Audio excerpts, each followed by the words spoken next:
তো সেয়াই আৰু new day and new blog যিহেতু যোৱা ভিডিঅ' চাই আপোনালোকে গম পাইছে যে মই শ্বিলং আহিছিলোঁ আৰু ক'ৰবাত ফুৰিম বুলি কৈছিলোঁ তো সেই দিনটো আহি পৰিল মানে কি ৰাতিপুৱা আহি পালোঁ পুলিচ বজাৰ আৰু ইয়াৰে পৰাই আমি আমাৰ যাত্ৰাটো আৰম্ভ কৰিম মানে প্ৰথম আমি যাম এটা কেব এটা আছে ইয়াৰ পৰা 75-76 কিলোমিটাৰমান হয় কেব এটা আছে গুৱাহাটী বিৰাট বিখ্যাত গুৱাহাটী আৰু শ্বিলঙৰ তো মানে সেই গুৱাহাটীত যাম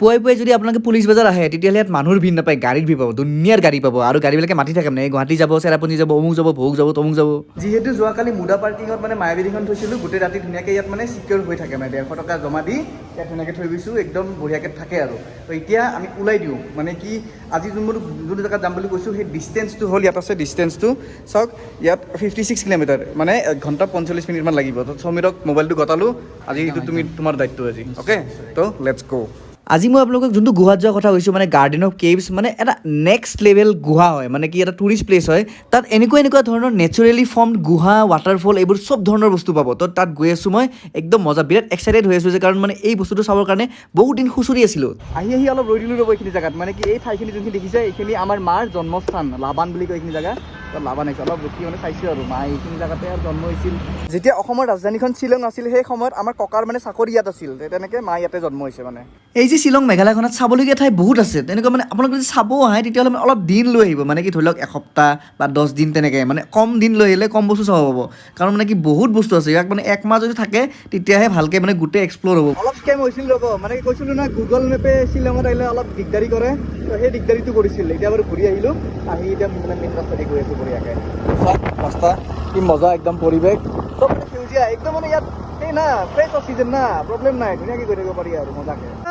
অলপ ৰখি দিলোঁ ৰ'ব মানে কি আৰু অলপ মাজে মাজে ৰখি আহি আছোঁ আৰু ৰাস্তাবিলাক এইফালে গোটেই একদম চিধা চেৰাপুঞ্জী যায় আমি বাৰু চেৰাপুঞ্জী একদম মেইন পইণ্টলৈকে নাযাওঁ আৰু চাওক মানে অলপ অকুৱা ন তো মানে নাজাৰাটো বিৰাট ধুনীয়া আৰু চাওক কি ভিউ মানে একদম 0% পলিউশ্যন ইয়াত সেইকাৰণে কিবা এটা ভাল লাগে মানে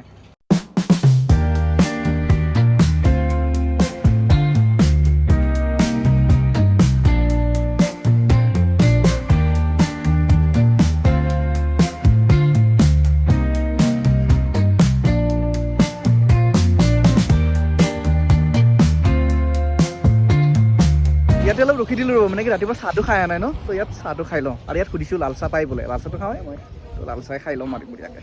তো ইয়াতে বঢ়িয়াকৈ চাহটো খাই লওঁ লাল চাহ দিছোঁ আৰু এই বিস্কুট লৈ ল'ম কিবা সৰু সুৰাকৈ এইফালৰ পৰা ভিউটো একদম মজা কিন্তু মেইন কথা হ'ল মানে বিৰাট ধূলি এই মানে ৰাস্তা ঘাট বনাই আছে না কনষ্ট্ৰাকশ্যন চলি আছে আগত আৰু সেইফালেও কনষ্ট্ৰাকশ্যন চলি আছে কিন্তু ভিউ চাওক কি মজা ইয়াৰে পৰা মানে ইয়াত বহিছোঁ যিহেতু একদম নাজাৰাটো একদম মজা আৰু মজা এটা ভিউ ওপৰত সন্মুখত এখন পাহাৰখন চালিয়া প্ৰথমবাৰ শ্বিলঙৰ চাহ খাব গৈ আছোঁ ৰ'ব চাওঁ কেনেকুৱা টেষ্ট লাল চাহ মই মানে মুझे वो लाल चाह का परख पता है तो इसलिए पी के देखता हूँ ভালে বঢ়িয়া অলপ দূৰ আহি আৰু ৰখিবলগীয়া হ'ল কাৰণ ইয়াত মানে একদম নাজাৰা দেখিবলৈ পাব মোৰ পিছফালে দেখিছে এটা নদী ধুনীয়াকৈ বৈ গৈ আছে একদম শিলৰ মাজে মাজে মজা আৰু চব এই চাওক পাহাৰৰ মাজে মাজে এয়া চাওক ই এটা সুন্দৰ নদী আৰু এটা যে ৰিল ওলাইছে যে নদী পাহাৰত আছোঁ পাহাৰত তোৰ মাইকী যোগ যাবা নেৰে নে কিবা এনেকুৱা কিবা এটা ৰিল এটা ওলাইছে যে সেইটো মানে আমি মানে শ্বিলঙৰ প্ৰাকৃতিক সৌন্দৰ্যৰ প্ৰতি ইমান পাগলা হৈ গৈছোঁ মানে কি আমি ৰাস্তাই হেৰাই গৈছোঁ মানে এই ব্ৰিজখন দেখিছে যে বেলেগ চাইডে গৈ আছোঁ আমি পিছত বাৰু ঠিক হ'ল আমাৰো কিন্তু কম জোচ নহয় আমি মানে ৰাস্তা হেৰাই মানে গুগল মেপ চেপ চোৱা নাই আৰু যাই আছোঁ একদম বিন্দাছ য'ত ভাল দৃশ্য দেখিছোঁ সেইফালে সোমাই গৈছোঁ আৰু ইমান টাইম ঠিকে আছিল কিন্তু যিমান এতিয়া মানে হাই অল্টিটিউডত আহিছোঁ ঠাণ্ডা লাগি আছে বতৰটো অলপ ডাৱৰীয়া হৈছে মানে বৰষুণে পাম নেকি তাকে ভাবি আছোঁ ৰ'ব ঠাণ্ডা লাগি আছে আকৌ মানে গৰম কাপোৰ আনাও নাই জোচত ৰাস্তা চাওক চালিয়া ৰাস্তা মানে কি আৰু ইমান ধুনীয়াকৈ মেইনটেইন কৰিছে না ইমান চাফা তো পুনৰ ৰখিবলগীয়াত বাধ্যত পৰি গ'লোঁ আৰু মানে কি ধুনীয়া এখন ব্ৰিজ পাইছোঁ ইয়াত আৰু এই ব্ৰিজখনৰ তলত চাওক এইটোৰ ভিউ এইটো ব্ৰিজখনৰ নাম কিবা দিৱান সিং কিম ব্ৰিজ কিবা তেনেকুৱা হেংগিং ব্ৰিজ একচুৱেলি চ' এইটোৰ পৰিৱেশ ৱাও আৰু তলত এইয়া নদী গৈ আছে নদী বৈ আছে তো সেয়াই আৰু মজা লাগিছে দে মানে ঘনে ৰখি আছোঁ মানে ভিউ পইণ্ট পাই আছোঁ ৰখি আছোঁ সেনেকৈ আৰু সময়বিলাক এনেকৈ গৈ আছে বাৰু কিন্তু নৰখিলেও উপায় নাই ন কি কৰিম আৰু তো সেয়াই আৰু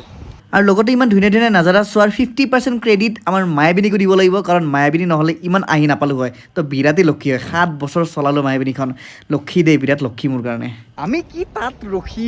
মানে সেইখিনি জেগাত লেলাই আছিলোঁ ইয়াত চাওক ন পিছফালে লোকেশ্যন ৱাও মানে খৰকত আহিছোঁ সঁচাকৈ খৰকত অহা যেন পাইছোঁ চাওক ভিউ মা কচম ভালকৈ চাওক কি মানে লোকেশ্যন পাগলা গৈছোঁ দিছ ইজ চহৰা বৰ্তমান চহৰাত আছোঁ তো ইমান বাৰে বাৰে ৰখি সময় নষ্ট নকৰোঁ সিফালেও টাইম দিব লাগিব সেইকাৰণে সিফালে টাইম দিব লাগিব সেইকাৰণে মানে ওলাই দিওঁ পটাপট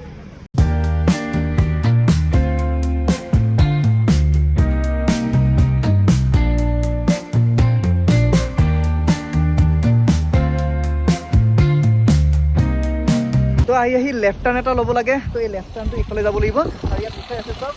গাৰ্ডেন অফ কেভছ ইয়াৰ পৰা 5 কিলোমিটাৰ আৰু এইখিনি জেগা কিবা লাইটিং নাও নে কিবা সেই জেগা বুলি কয় ইয়াতে দোকানত সুধিলোঁ তো সেয়াই আৰু এতিয়া ইয়াৰ পৰা এইটো চাইডে 5 কিলোমিটাৰ চলো আৰু বেছি দূৰ নাই এতিয়া জাষ্ট 2 কিলোমিটাৰমান আছে তো এতিয়া পামেই আৰু সেই মানে কেভ গাৰ্ডেন তো গাৰ্ডেন অফ কেভছ আহি পালোঁ মানে ইয়াত পাৰ্কিং কৰি দিলোঁ মায়াবিনীক এতিয়া